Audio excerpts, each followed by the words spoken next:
name is Gilbert. Over the years, people have written to me, letters filled with sorrow, questions, confessions, and hope.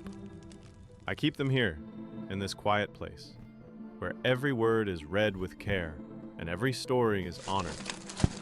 Some names have been changed, some voices remain unknown, but each letter carries the weight of a life lived, and a soul searching. I'm not here to judge, or to fix. I'm just here to listen. And maybe as you listen too, you'll hear something that echoes in your own heart. My name is Gilbert, and I am the listener. And tonight, I open a letter I will never forget.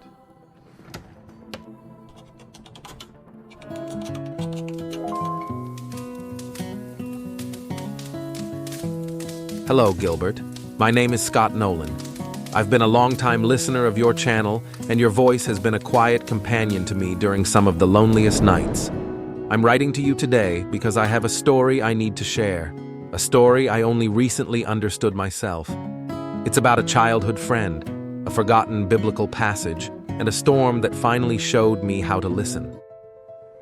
I hope you'll find a moment to listen to my story, just as you've listened to so many others. Remember the summer days when we were kids, back in that small town where the sky seemed bigger than the world below it. My best friend Ben was the odd one out in our group, while the rest of us chased baseballs in the park or glued our eyes to Saturday morning cartoons featuring superheroes and silly animals. Ben was always sneaking off to his house to watch the Weather Channel.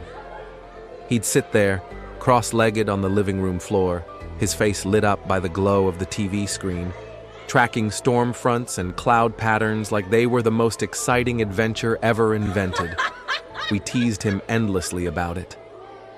"Ben's in love with the weatherman," we'd shout, bursting into laughter as we dragged him outside to join our games. But Ben just grinned, completely unfazed by our mockery. "You guys don't get it," he'd say with that earnest look in his eyes. "The sky's alive. It's got stories to tell if you listen." His backyard had a swimming pool, and that's where his obsession really started, I think. Lightning meant no swimming, safety rules from his parents, so he'd check the forecast obsessively to squeeze in every last minute of fun before a storm hit. It was simple kid stuff, right? But looking back now, there was something deeper in it, a kind of pure, unfiltered wonder that the rest of us had already started to lose to the distractions of growing up. As the years rolled by, we all grew up and drifted apart. I moved to the big city for college, got a degree in business, landed a job in marketing that paid the bills but drained my spirit a little each day. I married my college sweetheart, had 2 kids, a boy and a girl, who filled the house with noise and joy. Life became a checklist. Early morning commutes through traffic, endless deadlines at work, soccer practices, and school events in the evenings. Weather? It was just an app on my phone, a quick glance at the forecast to decide if I needed an umbrella or a jacket. A notification buzzing about rain or wind, and I'd adjust my plans without a second thought. Storms were nothing more than delays. Traffic jams caused by slick roads or canceled outdoor plans that threw off the schedule. Ben and I lost touch after high school. The last I heard from mutual friends, he was still chasing storms as a hobby, driving around rural roads with a camera in hand, capturing lightning strikes and tornado funnels. I chuckled when someone told me. Still the same old Ben, I thought, shaking my head with a mix of amusement and pity. But lately, something has shifted inside me. I'm in my mid-40s now, and life has thrown some curveballs I never saw coming. My marriage fell apart 2 years ago, quietly, like a storm that builds without any warning thunder. One day we were fine, arguing about small things but laughing through them. The next, the arguments turned into silence, and then into separation papers. My ex took the kids most weekends, and the house felt empty, echoing with regrets and what-ifs. Work was a grind. Friends had their own lives and scattered to the winds. I started feeling like I was just going through the motions, my eyes fixed on computer screens and phone displays, never looking up at the world around me. That's when the memories of Ben began to creep back into my mind, uninvited but persistent. His fascination with the weather, it wasn't just childish quirkiness. It was healthy, a way to stay connected to something bigger than ourselves, something wild and untamed. I wanted that back. I needed to feel enchanted again, especially with severe storms. They used to scare me as a kid, hiding under blankets during thunderstorms. But now, I craved their raw power, a reminder that not everything in life bends to my carefully crafted schedule. It started small, this change. One evening, after a particularly long and soul-numbing day at the office, I skipped turning on the TV and instead stepped out onto my apartment balcony. The sky was bruising with purple hues, clouds swelling like they were about to burst with pent-up energy. I watched as the rain began to patter down, first soft and hesitant, then harder, drumming against the railings. For the first time in years, I didn't rush inside to stay dry. I let it soak my shirt, felt the cool drops sliding down my skin, chilling me to the bone. It was like the world was whispering to me, slow down, look up, really look. That night, as the storm subsided, I pulled out an old Bible from the bottom shelf of my bookcase, dusty and forgotten since those long-ago Sunday school classes. I flipped through the pages until I landed on the book of Job, that ancient story of a man crushed by unimaginable loss, arguing with friends who thought they had all the answers figured out. Job's tale hit me harder than I expected. He was a good man, described as blameless and upright, yet everything in his life crumbled in an instant. His family gone, his health shattered, his fortune vanished into dust. His 3 friends piled on with their simplistic explanations, insisting it must be his fault. Some hidden sin triggering this retributive justice from God. But Job knew better. He defended his innocence fiercely. However, in the depths of his pain, he started questioning God himself. Why me? Where's the justice in all this? By the end of chapter 31, the arguments had fizzled out. Job had answered his friends, their rebuttals growing shorter and weaker until silence hung heavy in the air. Then, at that critical moment, this young Hebrew named Elihu stepped forward. I'd always skimmed over his part before, dismissing him as just another voice in the debate. But this time, his words grabbed hold of me and wouldn't let go. Elihu had been listening quietly, respectful as a young man should be, letting his elders speak first. But once their words were exhausted, he delivered 4 speeches that bridged the gap to God's own voice. Scholars debate if Elihu was wise or foolish, but as I read, I sided with those who saw him as a voice of wisdom, preparing the way for the divine whirlwind. In chapters 32 and 33, Elihu rebuked Job's friends for their narrow views, then turned to Job himself. God is greater than man, he summed up in Job 33:12. Job had treated God like a peer, demanding answers as if they were equals. Chapters 34 and 35 championed God's justice, condemning Job for doubting it. But it was the climax in chapters 36 and 37 that captivated me most. Elihu extolled God's greatness and his acts. God is great, he said understatedly in 36:26, and he does great things. And to illustrate this, Elihu turned to the weather, the very storms I'd been watching. Behold, God is great, and we know him not, he began in 36:26. Great in what we see, greater in what we can't comprehend. Then he looked upward. For he draws up the drops of water. They distill his mist in rain, which the skies pour down and drop on mankind abundantly. As I read, the remnants of the storm outside tapped my window, sinking with the words. Rain wasn't just water falling, it was commissioned by God. He commands precipitation, snow drifting gently or driving rains as his mighty downpour. God says, fall on the earth. And it obeys. Elihu didn't stop there. He spoke of storms halting our plans. He seals up the hand of every man, that all men whom he made may know it. Then the beasts go into their lairs and remain in their dens. I thought of recent weekends, like when unforeseen storms popped up during my daughter's softball game. No weather expert saw it coming. Players tried to ignore the drops, but soon it was a downpour, everyone fleeing for cover. God made the call, not us. Then came thunder. Can anyone understand the spreading of the clouds, the thunderings of his pavilion? Thunder as the rumbling that comes from his mouth, his voice roaring majestically. If you're at enmity with God, it's terrifying, a reminder of omnipotence against you. But for the redeemed, it's wondrous. God thunders wondrously with his voice. He does great things that we cannot comprehend. Lightning followed. Behold, he scatters his lightning about him and covers the roots of the sea. He covers his hands with the lightning and commands it to strike the mark. Visible flashes pairing with audible booms, making hearts leap. His lightning, Elihu called it, belonging to God, obeying his command, illuminating depths and horizons. Wind and cold came next. Cold from the scattering winds, ice by his breath, clouds guided to accomplish his will, whether for correction or for his land or for love. Mysterious, wondrous. Finally, the calm, golden splendor after the storm, majesty and peace as much as chaos. Therefore men fear him. He does not regard any who are wise in their own conceit. I closed the Bible, heart pounding. Elihu's words weren't rebuked.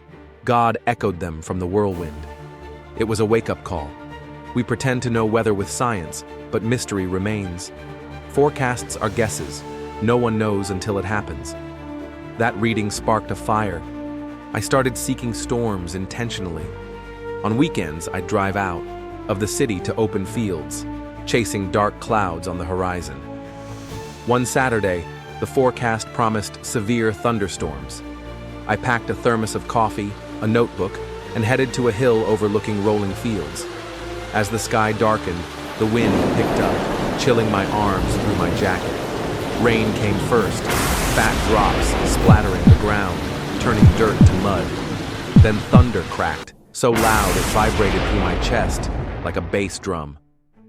Lightning forked across the horizon, illuminating everything for a split second before plunging back into darkness. My heart leaped, not in pure fear, but in a mix of awe and exhilaration.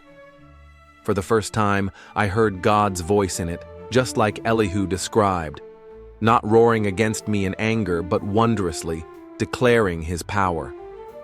I thought of Ben, wondering if this was the thrill he felt as a kid staring at the TV. Tears mixed with the rain on my face, warm against the cold. The divorce had left me questioning everything. God's justice, my own worth.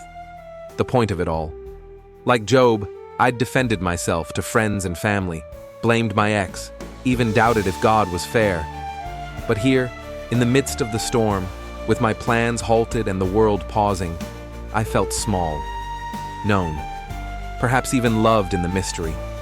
The storm passed eventually, leaving behind a golden light breaking through the clouds, the calm after the chaos. Elihu mentioned that too.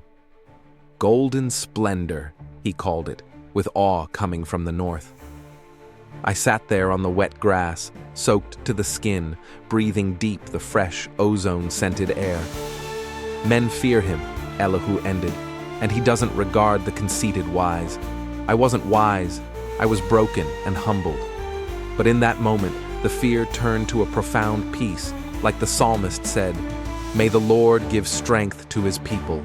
May the Lord bless his people with peace." Life didn't magically fix itself after that. Work still dragged on with its endless meetings and emails. Loneliness lingered in the quiet evenings, when the kids were away. But the storms became my anchors, my moments of connection. I'd text my kids about them. "Big storm coming tonight. Watch the sky and tell me what you see." They'd roll their eyes in their replies, calling me Dad the weather nerd. But sometimes they'd send back photos of dramatic clouds from their mom's backyard, and it warmed my heart. Then came the twist I never saw coming, the part that made everything feel like a story God was writing himself. One rainy afternoon, while scrolling through social media to kill time, I stumbled upon a post about a new book by a storm chaser.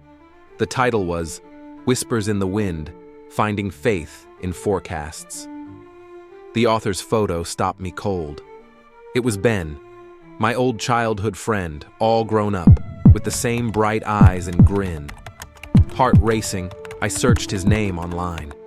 He'd become a professional meteorologist, traveling the country, writing about the intersection of science and spirituality and weather patterns. His bio even mentioned the book of Job, specifically Elihu's speech, as a key inspiration for his life and work. I hesitated for a moment, then messaged him through the site's contact form. "Hey Ben, it's your old buddy from the hometown. Remember the Weather Channel days and all the teasing?" He replied almost instantly, "No way. Of course I remember. You guys were merciless. How have you been?" We caught up over a video call that same evening. Ben had his own storms to share. He'd lost his dad to cancer right after high school, battled depression for years, even thought about giving up on everything. But weather had saved him, he said. "It's God's canvas, man. The way a storm builds and breaks, it reminds me he's in control, even when life feels chaotic." He invited me to join him on a storm chase. The real deal, not just watching from a balcony. "Come out here next month. We've got a big season brewing." I hesitated. Me, the city guy with a desk job chasing tornadoes? But something pulled me. I booked the flight. 2 weeks later, I flew to his state in the Midwest. We met at a roadside diner, hugging like no time had passed at all. Ben looked the same, maybe a few lines around the eyes, but that spark was there. "Ready for the adventure of your life?" he asked, slapping me on the back. We drove off in his rugged truck, equipped with radars and cameras. The sky was clear at first, but clouds built fast as we headed into open plains. "This one's got potential for something big," Ben said, eyes scanning the horizon. The wind howled as we parked on a dirt road far from any town. Rain hammered the truck's roof like bullets. Thunder boomed, close enough to shake the vehicle. Lightning zigzagged across the sky, striking a field nearby with a crack that made my ears ring. Ben pointed excitedly. "See that? God's lightning scattering about him, covering the roots of the sea like Elihu said."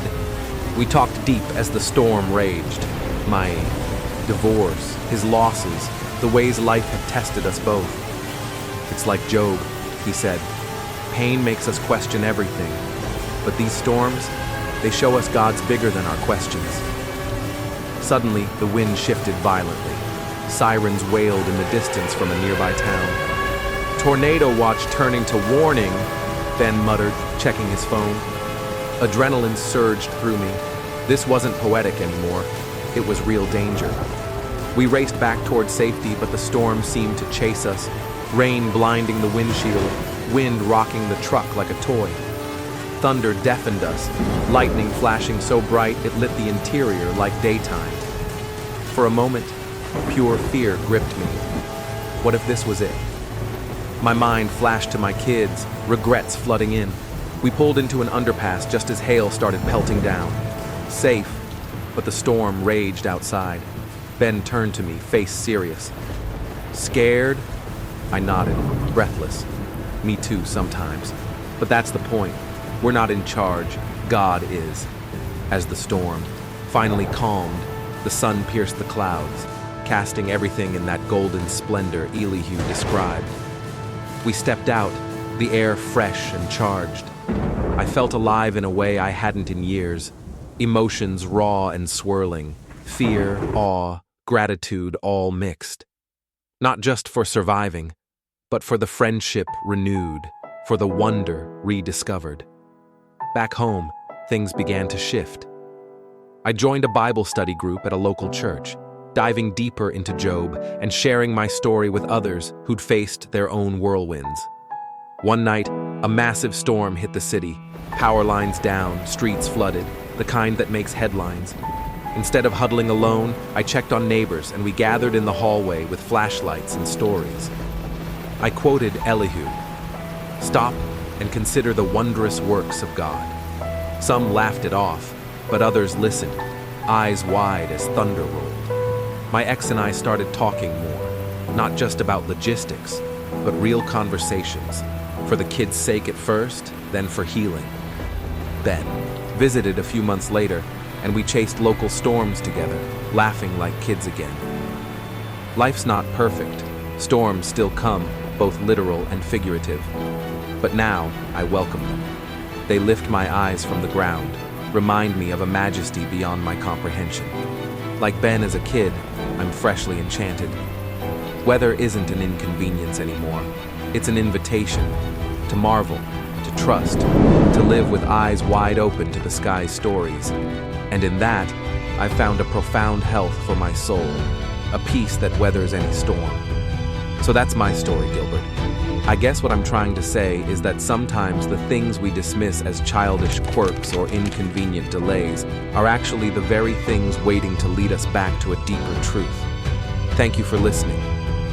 Some stories end loud, with sirens, shouts, or a slamming door. Others end quietly, like a candle burning out at dawn. But all of them leave something behind. A question, a scar, a prayer. I fold this one away, not to forget, but to remember that even in the ashes, God still speaks. Until next time, my name is Gilbert, and I am the listener.